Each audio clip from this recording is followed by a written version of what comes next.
چھوٹی چودرائن part number 21۔ پینو ہنستے ہوئے، بیگم یہ بچہ نہیں، اور رافیل کے بالوں میں ہاتھ پھیر کر بال بکھرا دیے۔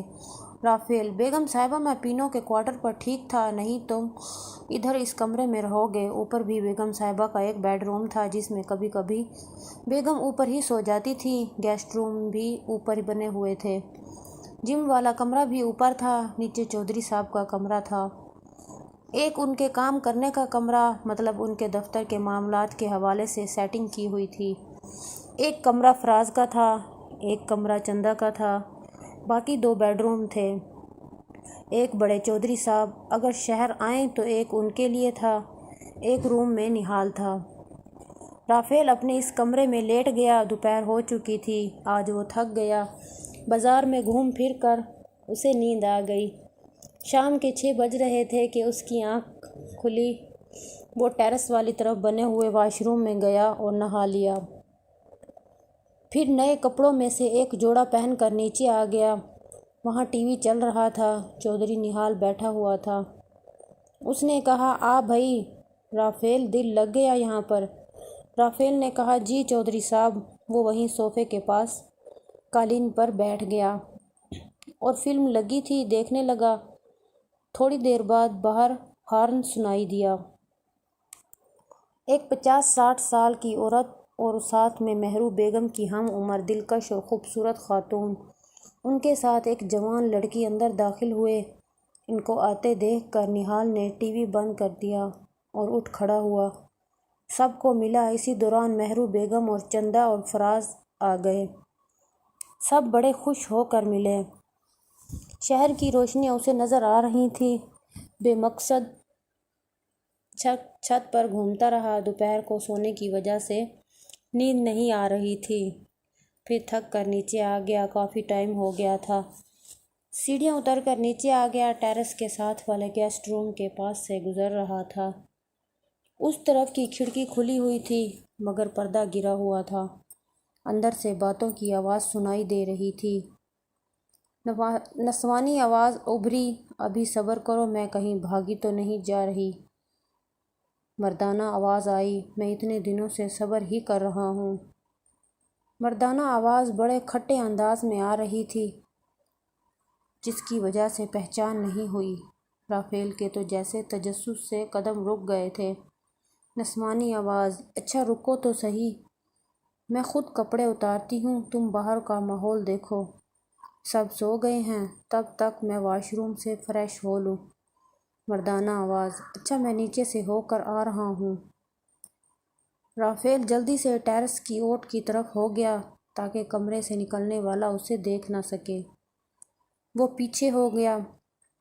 ایک بار اس کا دل کیا کہ سر نکال کر دیکھے کہ کمرے سے کون نکلتا ہے، مگر ڈر نے اسے ایسا کرنے نہیں دیا۔ وہ وہیں اوٹ میں کھڑا رہا کیونکہ اسے اس روم کے آگے سے گزر کر اپنے کمرے میں جانا تھا جس روم سے اسے باتوں کی آوازیں سنائی دی تھی۔ اسے ڈر تھا کہ وہ اپنے کمرے میں جانے کے لیے ٹیرس کی اوٹ سے نکلے تو جو شخص نیچے گیا ہے اس کی واپسی پر اس کی نظروں میں نہ آ جائے۔ وہ وہیں کھڑا رہا۔ کچھ دیر بعد کسی کے اوپر آنے کی آہٹ سنائی دی۔ اس نے اس روم کا دروازہ کھلنے کی آواز سنی۔ رافیل نے بڑی احتیاط سے نیچے بیٹھ کر اوٹ سے سر نکال کر دیکھا تو اس کمرے میں جو داخل ہو رہا تھا وہ اس گھر کا مالک چودھری ریاست تھا۔ رافیل کے لیے حیران کن لمحہ تھا۔ چودھری نے اندر داخل ہو کر دروازہ لاک کر دیا۔ رافیل دبے پاؤں اس کمرے کی کھڑکی کے پاس آ گیا جہاں سے اسے باتوں کی آوازیں سنائی دی تھی۔ رافیل کو اب نسوانی آواز سنائی دی۔ وہ کہہ رہی تھی، سب سو گئے ہیں یا نہیں؟ چودھری ریاست، سب سو گئے ہیں مہرو، اور بچے بھی سو چکے ہیں۔ نہال سو چکا، ویسے بھی وہ رات کو اوپر نہیں آئے گا۔ دوسرے گیسٹ روم میں آنٹی اور سروش بھی سو رہی تھیں۔ ٹی وی چل رہا تھا مگر دونوں سو چکی۔ رافیل نے سوچا، اس کا مطلب اس کمرے میں جو زنانہ وجود ہے وہ مہرو بیگم کی بڑی بہن بینا بیگم ہے، کیونکہ چودھری ریاست باتوں سے پتہ چل رہا تھا کہ باقی سب سو رہے ہیں، پیچھے تو بینا بیگم ہی رہ گئی تھیں۔ رافیل حیران رہ گیا تھا۔ اس کے ساتھ ساتھ ساری صورتحال واضح ہو گئی کہ چودھری ریاست اپنی بڑی سالی کے ساتھ رات کے اس وقت، اور وہ بھی سب سے چوری چھپے، اس کمرے میں آیا ہے۔ اس کا صاف مطلب ہے کہ ان کا آپس میں غلط تعلق ہے۔ اس کے ذہن میں بینا بیگم کا سراپا آ گیا۔ مینا بیگم مہرو بیگم سے تھوڑی بڑی تھی، مگر مہرو بیگم کی طرح ہی اونچا لمبا قد، نسوانی حسن سے بھرپور عورت تھی، جو مہرو بیگم سے بھی زیادہ خوبرو تھی۔ مہرو بیگم اب تک رافیل کے لیے خوبصورت ترین عورت تھی، مگر رات کو کھانے کی ٹیبل پر رافیل نے جب مہرو بیگم کی دونوں بہنوں کو دیکھا تو وہ یہ سوچنے پر مجبور ہو گیا کہ یہ بہنیں ایک سے بڑھ کر ایک ہیں۔